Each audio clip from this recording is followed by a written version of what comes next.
Univers psychogène. Connaissez-vous Phineas Cage? Si ce n'est pas le cas, voilà l'histoire incroyable d'un personnage hors du commun. Né le 9 juillet 1823 dans la comté de Grafton, à New Hampshire, aux États-Unis. Phineas Cage était un contremaître sérieux, attentionné, sociable, fiable et doté d'un bon jugement. Le 13 septembre 1848, Phineas Cage était employé dans la périphérie de Cavendish, dans le Vermont aux États-Unis, où il travaillait à la construction d'une ligne de chemin de fer. Ce jour-là, alors qu'il était en train de bourrer de la poudre dans la faille d'un rocher, Cage oublie d'ajouter une couche de sable par-dessus la poudre noire. Cela a eu pour conséquence que la barre à mine qu'il utilisait a accidentellement enflammé la poudre, propulsant une tige de fer à travers son crâne. La tige de fer en question avait une longueur de 1,10 m et était d'un diamètre de 3,2 cm. Elle est rentrée par sa joue gauche, a traversé son cerveau et est ressortie par le sommet de son crâne, avant de retomber plusieurs mètres plus loin. Pourquoi cette histoire est-elle importante dans le domaine de la psychologie, et plus précisément la neuropsychologie? Parce qu'après l'accident, Cage a subi des changements profonds de sa personnalité. Auparavant décrit comme un homme équilibré et respecté, il est devenu impulsif, irréfléchi et vulgaire.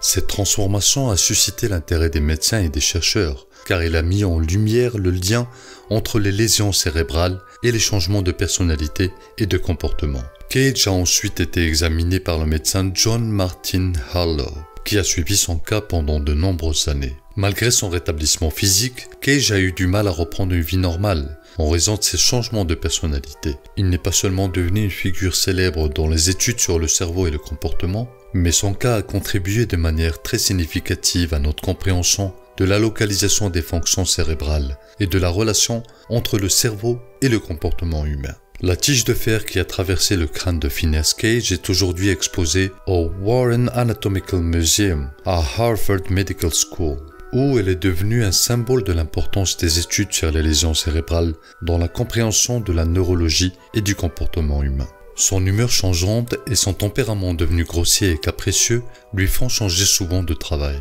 Il essaye d'élever des chevaux mais sans succès, et devient ensuite conducteur de diligence au Chili entre Santiago et Valparaíso de 1852 à 1859. De retour aux États-Unis auprès de sa famille, près de San Francisco en 1859, sa santé se dégrade et il change encore sans cesse d'employeur. Phineas Cage meurt presque 12 ans après son accident, le soir du 21 mai 1860, à cause d'une crise d'épilepsie. 7 ans plus tard, le docteur Harlow fait exhumer le crâne de Cage au nom de la science pour pouvoir l'étudier. L'histoire de Phineas Cage a suscité beaucoup d'intérêt et beaucoup d'importance, non seulement auprès des chercheurs mais aussi des cinéastes. Phineas Cage est mentionné dans l'épisode 3 de la saison 2 de la série Stranger Things, lors du cours de M. Clark vers 11 minutes et 41 secondes. Dans l'épisode 17 de la saison 5 de Dr House, les médecins sont confrontés à un patient présentant une altération de la personnalité similaire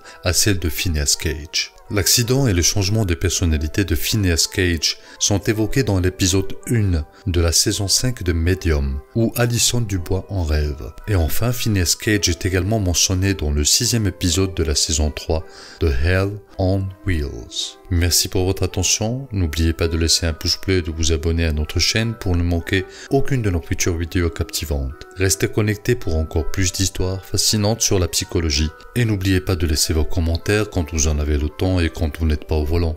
À très bientôt. Univers psychogène.